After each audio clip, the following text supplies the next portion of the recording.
Halo teman-teman, salam sehat selalu. Kembali dengan Bung Ropan. Kita akan mereview hasil pertandingan di Old Trafford yang bermain pada Jumat dini hari antara tuan rumah Manchester United menghadapi tamunya The Blues, Chelsea. Bang Dodo atau Cristiano Ronaldo memupuskan harapan Chelsea yang ingin memenangkan pertandingan, ingin meraih 3 poin di Old Trafford untuk membuat mereka lebih nyaman di posisi ketiga klasemen sementara di IPL. Gol Ronaldo menyamakan kedudukan 1-1, memupuskan impian harapan dari Thomas Tuchel dan timnya setelah Marcos Alonso melakukan tembakan first time di menit ke-60 untuk membuat Chelsea unggul. Tetapi MU hanya membutuhkan 2 menit saja lewat gol balasan dari Cristiano Ronaldo di menit ke-62 memanfaatkan umpan yang sangat baik dilayangkan oleh Nemanja Matic, di mana disambut dengan sangat dingin, sangat tenang oleh CR7. Sempat mendapat tekanan dari Thiago Silva, pemain belakang dari Chelsea. Namun dia hanya mengontrol dengan kaki kanan, bola diam di kakinya dan dia melepaskan tembakan yang sangat keras. Tidak mampu dihadang oleh penjaga gawang Chelsea, Edward Mendy. 1-1. Gol inilah yang membuyarkan semua dominasi, semua keunggulan dari statistik yang dimiliki oleh Chelsea. Karena Chelsea itu memang unggul, lebih layak untuk memenangkan pertandingan karena peluang mereka lebih banyak dibandingkan dengan MU. Kita bisa lihat dari statistik yang ada. Penguasaan bola Chelsea itu mencapai 65%. Berbanding 35% di pihak MU. Chelsea melepaskan 21 tembakan dengan 6 on target, tetapi hanya sebiji gol yang mereka dapatkan.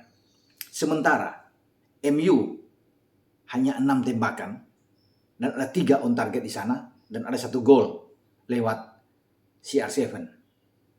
Dan kalau bisa melihat banyak peluang, terutama di babak pertama, yang dimiliki oleh The Blues. Mestinya mereka sudah bisa mencetak gol. Ada 3-4 gol yang bisa lahir.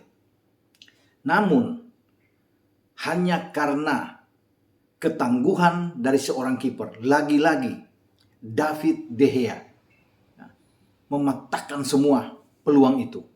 Diawali dengan tembakan Reece James. Kemudian ada 1 tembakan lagi dari N'Golo Kante.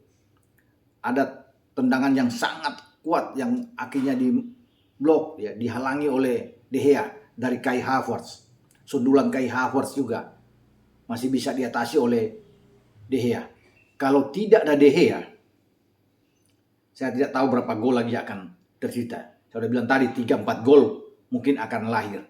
Dan beruntung memang bahwa MU masih punya De Gea yang selalu menjadi pahlawan ketika lini belakang kurang begitu terorganisasi dengan sangat baik. Tidak ada Harry Maguire. Lagi-lagi tidak dimainkan, bahkan tidak ada di bench. Untuk kedua kali dalam 2 pertandingan terakhir setelah melawan Arsenal, di mana kalah MU saat itu. Dan di back tengah, Rangnick menempatkan Lindelof bersama dengan Rafael Varane. Dalot di kanan dan Telles ada di posisi bek kiri. Memang tidak ada Luke Shaw di sana karena mungkin belum bugar, sehingga Telles yang diharapkan untuk bisa membantu dari sisi flank atau dari fullback bersama dengan Dalot. McTominay main bersama dengan Nemanja Matic. Ada Elanga, ada Bruno Fernandes dan Marcus Rashford di lini serang untuk membantu Bang Dodo, Cristiano Ronaldo. Dan sudah diduga bahwa mereka sulit untuk bisa mengembangi dominasi dari Chelsea. Dan Chelsea betul-betul menguasai. Dan sepertinya gol mereka akan dapatkan memang. Sebelum yang tadi saya katakan bahwa ada De Gea di sana yang menjadi penghalang utama bagi peluang demi peluang yang diciptakan oleh pemain-pemain Chelsea. Nah, dalam starting 11 yang dilakukan oleh Thomas Tuchel, selain Mendy di bawah Mister itu, dia menempatkan Azpilicueta untuk bermain dengan 3 back bersama dengan Rudiger dan Silva. Reece James ada di kanan, Alonso ada di kiri. Dengan Kante dan Jorginho bermain di posisi gelandang untuk bisa mengontrol permainan di sini. Di depan itu ada Timo Werner bersama dengan Kai Havertz yang dibantu oleh Mason Mount. 3-4-1-2. Sebenarnya oke, kalau melihat dari permainan, mereka bagus bermain. Hanya saja mereka sulit mendapatkan gol. Banyak membuang peluang. Ini yang disesali juga oleh Thomas Tuchel di akhir pertandingan, bahwa dia agak kecewa dengan hasil 1-1 ini. Memang kalau melihat dari klasemen sementara, Chelsea berada di peringkat ketiga, sepertinya memang aman. Karena mereka 6 poin di atas peringkat kedua, di bawah mereka. Peringkat keempat itu adalah Arsenal. Sama-sama sudah memainkan 33 pertandingan. Namun dengan selisih 6 poin ini, 66 poin berbanding 60 poin dari Arsenal, mereka akan aman di posisi ketiga. Kemudian bagaimana dengan MU? Saya bisa mengatakan bahwa selama tinggal Liga Champions, tidak akan mungkin dalam 3 pertandingan ke depan MU bisa mengatasi tekanan ini dan mereka bisa melewati Arsenal.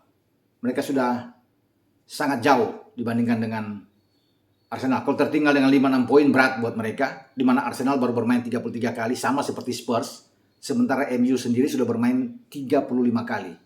Jadi saya sudah mengatakan, memastikan mereka tidak akan lolos ke Liga Champions. Kendati pun mereka bisa memenangkan 3 laga sisa, ini akan sulit. Karena 2 pertandingan sisa mereka justru mereka akan tandang Brighton dan juga Crystal Palace. Ini akan sulit buat pasukan Rangnick bisa lolos. Paling tidak MU ini hanya akan bertarung untuk lolos di Liga Eropa. Atau bahkan di kualifikasi Liga Conference yang bisa mereka dapatkan. Karena harus diingat, di bawah mereka itu ada West Ham yang masih berpeluang untuk bisa mengejar MU. Kalau West Ham menang nantinya pada hari Minggu melawan Arsenal dalam derby London, West Ham akan ada di posisi ke-6, menarik MU turun ke posisi ke-7 dan akan ikut di Liga Conference.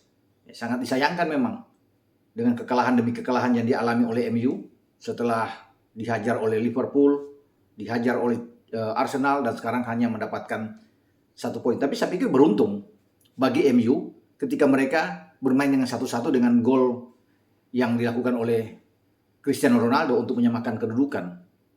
Mestinya ini akan menjadi milik bagi Chelsea, karena Chelsea itu unggul segalanya. Kalau melihat dari statistik mereka, dari semua aspek mereka unggul. Bahkan ada 9 sepak pojok, MU hanya 2 sepak pojok. Akurasi umpan dari Chelsea itu mencapai 88%, hanya 78% MU. Ya, operan bola dari kaki-kaki juga ini dikuasai semua oleh pemain-pemain MU. Di pemain-pemain Chelsea. Jadi saya pikir mereka mendapatkan 1 poin di kandang ini sudah bersyukur bagi MU. Nah, bagi Chelsea mereka memang kurang beruntung. Inilah sepak bola, bahwa mereka menguasai seluruh jalannya pertandingan tetapi hasil akhir tidak berpihak terhadap Chelsea. Dan Tuchel itu menyadari, sehingga dia bilang mestinya mereka bisa mendapatkan 3 poin jika anak asuhannya tidak banyak membuang peluang.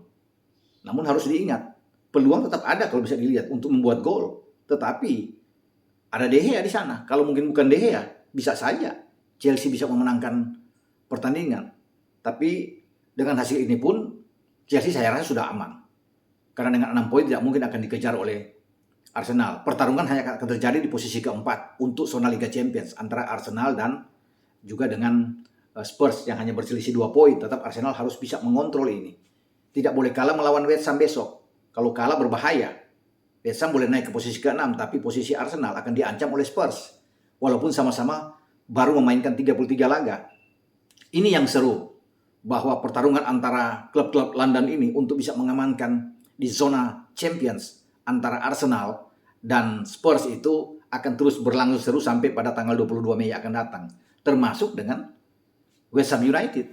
Kalau di atas itu antara Arsenal dan Spurs selalu tergelincir dan tidak konsisten bermain, sementara West Ham itu konsisten selalu menang, apalagi mereka menang melawan Arsenal, bukan tidak mungkin West Ham juga akan menekan dan bisa bertarung bersaing bersama dengan Spurs dan Arsenal untuk mendapatkan poin dan lolos ke Liga Champions.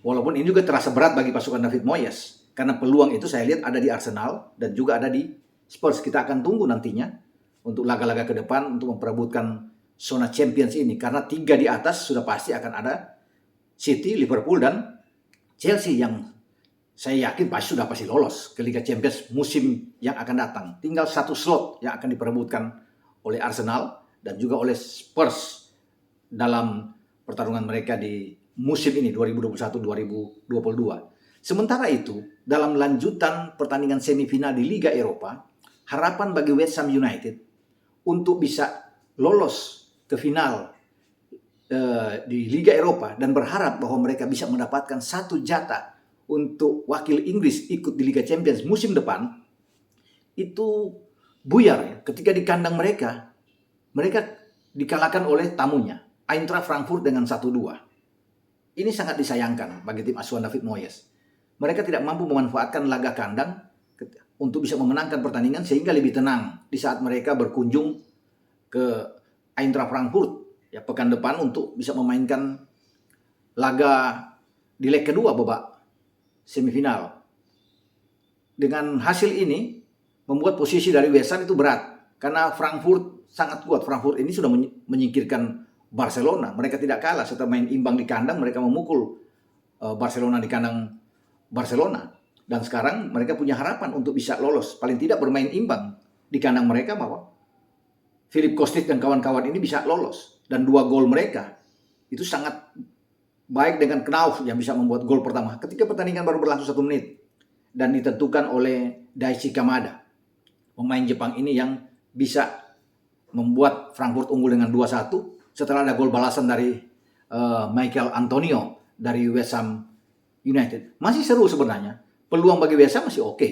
West Ham menang 1-0 untuk bisa memaksakan pertandingan perpanjangan, atau kalau bisa lolos langsung West Ham bisa menang dengan 2-0 aja untuk bisa mereka lolos ke final. Tetapi ini pekerjaan yang berat, pekerjaan yang sulit harus dilakukan oleh Declan Rice dan kawan-kawan di markas lawan. Sementara klub Jerman lainnya, RB Leipzig, juga menang 1-0 lawan tamunya Rangers. Mereka memerlukan 85 menit sebelum pertandingan berakhir lewat gol Angelino di menit 85 untuk memastikan kemenangan tipis 1-0. Ini juga masih riskan karena pertandingan berikut akan berlangsung di Rangers. Kalau Rangers bisa menang 1-0, akan diadakan perpanjangan waktu, bahkan mungkin sampai ke babak adu penalti. Dan Rangers juga kalau menang dengan 2-0, Rangers akan lolos ke final. Sementara Leipzig cukup memang bermain imbang. Namun masih perlu perjuangan juga bagi Leipzig untuk bisa menuju ke babak final. Bisa saja terjadi sesama klub Jerman di final antara Eintracht Frankfurt dan Leipzig. Atau bisa saja terjadi Rangers akan bertarung dengan West Ham.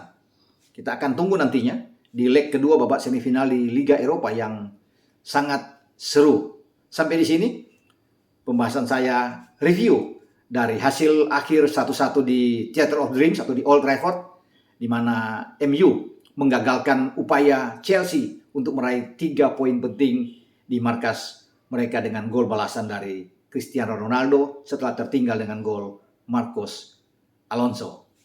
Ciao!